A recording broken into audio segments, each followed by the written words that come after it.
শুধু রমজানের মাসে ইমাম সাহেব মাইয়াত হয়েছে, মাইয়াতের জানাজা হচ্ছে, তো প্রত্যেক গ্রামে একটা করে মোড়ল থাকে, থাকে না থাকে না, মোড়ল থাকে।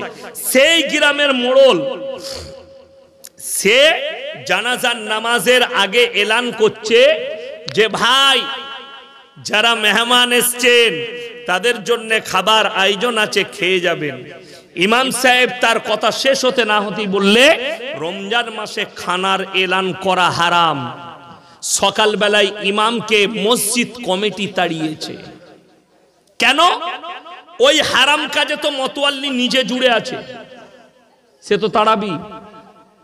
আর আমি বলে যাচ্ছি রমজান মাসে মাইয়াত বাড়িতে খানা রান্না করাটাই হারাম। আমার কি করবি কর, কোন বাপের বেটা মুফতি আছে নিয়ে আয়, আমি স্টেজে আছি, আর কোন মৌলবি আছে নিয়ে আয়, আমি হারাম বলে গেলাম। রমজান মাসে খানাই রান্না করা যাবে না, এক নম্বর। দ্বিতীয় নম্বর, অন্যান্য মাসে যে বাড়িতে মাইয়াত হয়েছে সেই বাড়ির তরফ থেকে খানা করা জায়েজ নাই। যে কোনো মুফতির কাছে ফতোয়া নেই। কেন? নবীজি সাল্লাল্লাহু আলাইহি সাল্লামের হাদিস, যে বাড়িতে মাইয়াত হয়েছে সেই বাড়ির 3 দিন চুলা জ্বলতে দিও না, এটা প্রতিবেশীর হক। এটা হচ্ছে নবীজির হাদিস। তার বাড়িতে তার দুঃখ আছে, 3 দিন তোমরা চুলা জ্বলতে দিও না, তোমাদের হক। তাদের বাড়ির লোককে, কুটুমজনকে তোমরাই খাওয়াবে, পাড়ার লোক খাওয়াবে। আমার এলাকায়, আমার গ্রামে ওই সিস্টেমই আছে, আমাদের সিস্টেম ওই রকম আছে। কিন্তু আমাদের অনেক জায়গায় আছে যার ঘরে লোক মরেছে তারই গরু জবাই করে খাচ্ছে, তাই না? আর মজা করে খাচ্ছে, মনে হচ্ছে যে বাপের বিয়ে চলছে, বিয়ের খানা খাচ্ছে। হ্যাঁ, প্যান্ডেলে বসে। এখন তো নতুন সিস্টেম এসছে, প্যান্ডেল কর, প্যান্ডেল করে খাবি। বড় কষ্টের বিষয় আপনাদিকে বলে দিই, আমি ইসলামটা বুঝাচ্ছি আপনাদিকে খুব সহজে, আপনি বুঝতে পারেন। আপনি ইসলাম যদি বুঝে যেতেন, আমাদের মধ্যে হারাম দ্রব্য একটাও থাকতো না। আল্লাহর কসম করে বলছি, নবীজি সাল্লাল্লাহু আলাইহি সাল্লাম যখন ইসলাম প্রচার করেছেন, যে সাহাবীরা ইসলাম গ্রহণ করেছেন সেই সাহাবীরা একনিষ্ঠভাবে কলমার উপরে দাঁড়িয়ে গেছে, তারা আর পাপের দিকে চোখ দেয়নি। যখন মদকে হারাম করে দিয়েছেন, আমার আল্লাহ স্পর্শ করা হারাম করেছে। রিওয়ায়েতে আছে, হাদিসে, সেই মদের ড্রামগুলো মদিনার গলিতে যেন নহরের মতো বয়ে গেছে। আর জীবনে কলমা পড়া সাহাবীরা মদের উপরে হাত রাখেন। আর সেই মুসলমান, আপনি নিজেকে মুমিন বলছেন, রসুলকে ভালোবাসনেওয়ালা কইছেন, আশিকে রসুল বলছেন, আপনি মদ কি করে খেতে পারেন? আপনি গাঁজা কি করে খেতে পারেন? আপনি অন্যায় কাজ কেমন করে করতে পারেন? আপনার দ্বারা তো অন্যায় হওয়াটা শোভনীয় নয়। চলুন আমার মুসলমান ভাই, এরপরে আমি আপনাদিকে বলবো, হাত তুলে বলুন তো মুমিন কে কে হবেন? হাত তুলেন, সকলে হাত তুলেন, জোরে বলুন ইনশাআল্লাহ। মুমিন হতে গেলে আমার আল্লাহ শর্ত রেখেছেন কোরআনে, 5টা শর্ত। কটা বললাম? 5টা। কোরআন খুলেন, আপনি যদি আমল করতে পারেন, মেনে নিতে পারেন, আপনার মধ্যে যদি এই 5টা শর্ত চলে আসে, আপনি মুমিন হবেন। শুনেলেন শর্তগুলো? আমার আল্লাহ রাব্বুল আলামিন কোরআনে বললেন, কাদ আফলাহাল মুমিনুন, হে আমার নবী, প্রকৃত মুমিন কারা? তাদের 1 নম্বর চরিত্র হবে আল্লাযীনা হুম ফি সলাতিহিম খাশিউন, তারা যখন নামাজ পড়বে খুশু খুজুর সঙ্গে নামাজ আদায় করবে, ধীর স্থিরতার সঙ্গে নামাজ আদায় করবে। এই দেখবেন, গত কালকে না পরশু শবে বরাত আছে, তাই না? রবিবার, কালকে রবিবার, কালকে শবে বরাত। তো অনেক মেয়ে ফোন করছে, হুজুর শবে বরাতের রাতের কি নিয়ত করব? হুজুর শবে বরাতের রাতের নামাজ কি? আমি জানি না। বলে কোথায় পাবো? আমি যে পড়ে তাকে জিজ্ঞেস কর। বলে হুজুর আপনি পড়েন? আমি না, আমি তাহাজ্জুদ পড়ি, আমি শবে বরাতের নামাজ জানি না। যদি বলেন হুজুর আপনি নামাজ পড়েন, আপনাকে বলে দিই, কেউ যদি শবে বরাতের রোজা না রাখে গুনাহ আছে? কথা বলে না, দেখেন হুজুররা বলবে কোনো গুনাহ নাই। কেউ যদি রাখতে না পারে, কেউ রাখলে নেকি আছে। আমাদের দেশে রোজা কারা রাখে জানেন? জীবনে যারা নামাজ পড়ে না তারা রোজা রাখে, আসল রোজা রাখে না। শবে বরাতের রোজা নিয়ে মারামারি করবে। এই কালকে আমি মোবাইলে আস্তে আস্তে দেখছিলাম, কোথাকার হুজুর জানি না, তিনি বলছেন হালুয়া রুটি করবে, হালুয়া রুটি খাবে। কে বলেছে? আমরা বলেছি হালুয়া রুটি খাওয়া হারাম? কে বললে? আমি বললাম হালুয়া রুটি খাওয়া ভালো, আমিও তো খাই। আমি চালের পিঠে খাই না, গমের আটা খাই, হালুয়াও খাই। কিন্তু কেউ যদি বলে শবে বরাতের দিনেই করতে হবে, এর থেকে বড় বেদাত আর কিছু না। শবে বরাতের দিনে হালুয়া রুটি করতেই হবে, এর থেকে বড় বেদাত আর কিছু নাই। আমি বলে গেলাম, যদি বলেন মন গেইছে করে খাচ্ছি, আলহামদুলিল্লাহ, করে রোজ খান না, কে মানা করেছে? আপনার কালকে মনে হয়েছে যে কালকে শবে বরাতের দিনের সুযোগ আছে, বাড়িতে আছি, কই গো আজকে একটু পিঠে করো না, খাই। আজকে একটু পোলাও করো না, খাই। খান, কে নিষেধ করেছে? কালকে খান, আজকে খান, পরশু খান, তরশু খান, রোজ খান, কোনো অসুবিধা নাই। আমি তো বাড়িতে থাকতেই পাই না, আমি রমজান মাসে বাড়িতে সময় কাটাই। আমি রমজান মাসে যেদিনে ইচ্ছা যায় সেদিনে বিরিয়ানি রান্না করে খাই নিজের হাতে, আমি নিজে রান্না করে খাই বাড়িতে, কোনো অসুবিধা নাই, সবাই মিলে খাই। তো অসুবিধা কি আছে? খাবার জিনিস কখনো হারাম হয়? কিন্তু দিনক্ষণ করে এইটাই বেদাত। শবে বরাতের নামাজ যদি কেউ এই মুহূর্তে এসে খালি হাদিস থেকে বার করে আমাকে দেখিয়ে দেবে, হাদিস কুরআন থেকে শবে বরাতের আলাদা কোনো স্পেশাল নামাজ আছে, আমি এক্ষুনি জুতোর মালা পরে বাড়ি যাব এইখান থেকে, ললিতপুর থেকে। ডেকে নিয়ে আসুন, কোন মৌলবি আছে আপনাদের জানা মতে, স্টেজে নিয়ে আসুন, সে খালি হাদিস বার করে দেখিয়ে দিবে। আর যদি বলে, এ দেখেন মানুষের গুমরাহিটা বলে দিই, আপনি বলবেন কোথায় নিষেধ আছে, এটা আপনার প্রশ্ন। করতে নাই কোথায় আছে? নামাজ পড়া যাবে না, আমি তো পড়া যাবে না, নামাজ পড়লে তো নেকি, আপনি রোজ পড়ুন, ভালো জিনিস, কেন পড়বেন না? নফল নামাজ পড়লে নেকি আছে না নাই? কথা বলেন, নেকি আছে, রোজ পড়ুন। কিন্তু আপনি যদি বলেন শবে বরাতের নামাজ পড়তেই হবে, তখন আমি বলবো শবে বরাতের স্পেশাল নামাজ নাই। রোজা আপনি রাখতে পারেন, নফল রোজা রাখলে নেকি, রাখলে গুনাহ নাই, চলুন। আপনি যদি বলেন হাদিস দেখান, চলবে না। আপনাকে বলে দিই, আমি উত্তর দিচ্ছি, আজকে এশার নামাজ, ফরজ নামাজ ক রাকাত পড়েছে? 4 রাকাত। আমি ইয়াসিন যদি বলি যে কাল থেকে 6 রাকাত পড়বে, কি চাইবেন আমার কাছে? কথা বলে না, দলিল চাইবেন যে আপনি হাদিস থেকে দলিল দেন 6 রাকাত কেন পড়ব। আমি যদি বলি পড়া চলবে না, ওই দলিলটা দে, তো এই মৌলবি খুঁজে পাবে? এই যে জায়গায় জলসা করছি, আমি যদি বলি জায়গাটা আমার বাপের, কি চাইবে? দলিল। আর আমি যদি বলি আমার বাপের লয়, ওই দলিলটা লিয়াই, তো আমাকে পাগলখানায় পাঠাবেন না? পাঠাবেন না? পাঠাবে। বড় কষ্ট লাগে, এই জায়গার দলিল আমাকে দিতে হবে, আর তুমি শবে বরাতের বলছো নামাজ আছে, তো দলিলটা তো তুই দিবি, আমি কেন দেবো না? এটা তুই বলছিস জায়গা আমার, তো জায়গা তো দলিল তোকে দেখাতে হবে। কথাটা বুঝতে পেরেছেন না পারেননি? তুমি যখন বলছো যে নামাজ পড়তেই হবে আর হালুয়া রুটি করতেই হবে, তাহলে তো দলিলটা তুই দিবি আগে। বলছে নাই, বলছে হালুয়া রুটি খাওয়া খারাপ, কে বলেছে খারাপ? কিন্তু তুমি বলছো করতে হবে। দেখবেন মুর্শিদাবাদের খবর জানি না, হাওড়া, হুগলি, মেদিনীপুর, 2-24 পরগনা, এই শবে বরাতের কালকের রাতে সারা রাত জাগে।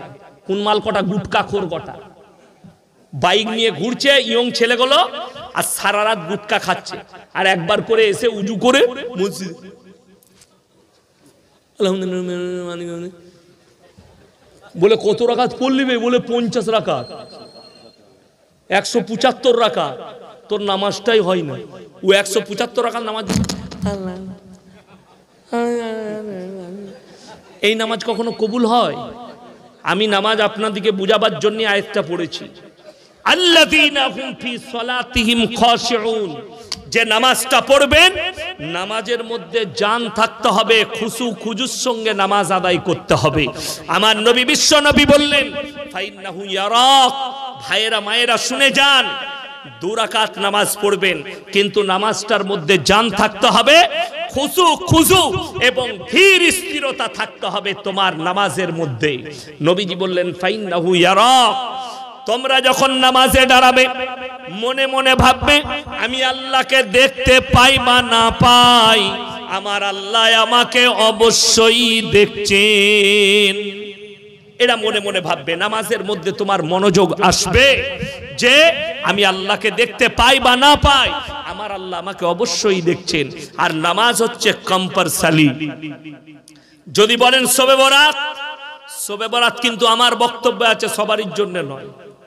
যারা 5 ওয়াক্তের নামাজ পড়ে, যারা রমজানের 30টা রোজা রাখে, তারাই রোজাটা রাখলে লাভ আছে। আচ্ছা আপনি বলুন, স্কুলে উচ্চ মাধ্যমিক পরীক্ষা চলছে, চলছে না চলেনি? চলছে। একটা ছেলে কোনো পরীক্ষা দেয় না, যদি রেজাল্ট আনতে যায় তাকে মাস্টার ঝাঁটা করে মারবে না মারবে না?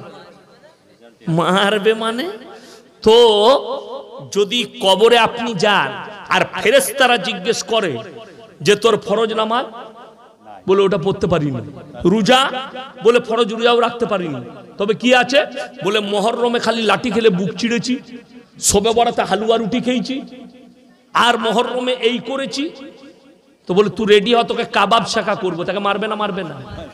ফরজ নামাজ নাই, ফরজ রোজা নাই, আর তুমি বলছো আমি জান্নাতে যাব। বড় কষ্টের বিষয় না আমার ভাইজান, ওইভাবে জান্নাত পাওয়া যায় না। মুমিন হতে গেলে প্রথম শর্ত আপনাকে নামাজি হতে হবে। সবাই নামাজি হবে, জোরে বলুন ইনশাআল্লাহ। হে আমার যুবক যারা নামাজ পড়ো, আজকে কষ্টটা ওই জায়গায়। তুমি কাঁদছো, বাবরি মসজিদ ভেঙে গেছে, সেখানে রাম মন্দির তৈরি হয়েছে। তুমি কাঁদছো বাবরি মসজিদের জন্য, আর তোমার মসজিদ কাঁদছে তোমার জন্য। তুমি নিজের গ্রামের মসজিদে তুমি নামাজ পড়ো না। কথাটা ঠিক কি না? কথা বলে। তুমি কাঁদছো বাবরির জন্য, আর তোমার মসজিদ কাঁদছে তোমার জন্য। আজকে আপনারা দেখতে পাবেন, মুসলমান যদি প্রকৃত নামাজি হতো তাহলে কাটরা মসজিদ তালা পড়ে থাকতো না। মুসলমান যদি প্রকৃত আল্লাহকে ভালোবাসতো, রসুলকে ভালোবাসতো, আজকে আদিনা মসজিদে এসে তার হিম্মত হতো না যে সেখানে পুজো করি। করেছে কেন? আপনার আমার কারণ। আপনি তো নিজের মসজিদ আবাদ করেন না। আজকে বিশ্বাস করতে পারবেন, টাকা দিয়ে মার্বেল দিয়ে মসজিদ করে দেওয়াটাই জান্নাতের নিশানা। আপনি খালি মসজিদের চাঁদা দিয়ে দিলেন, এটাই আপনার প্রেরণার নিশানা?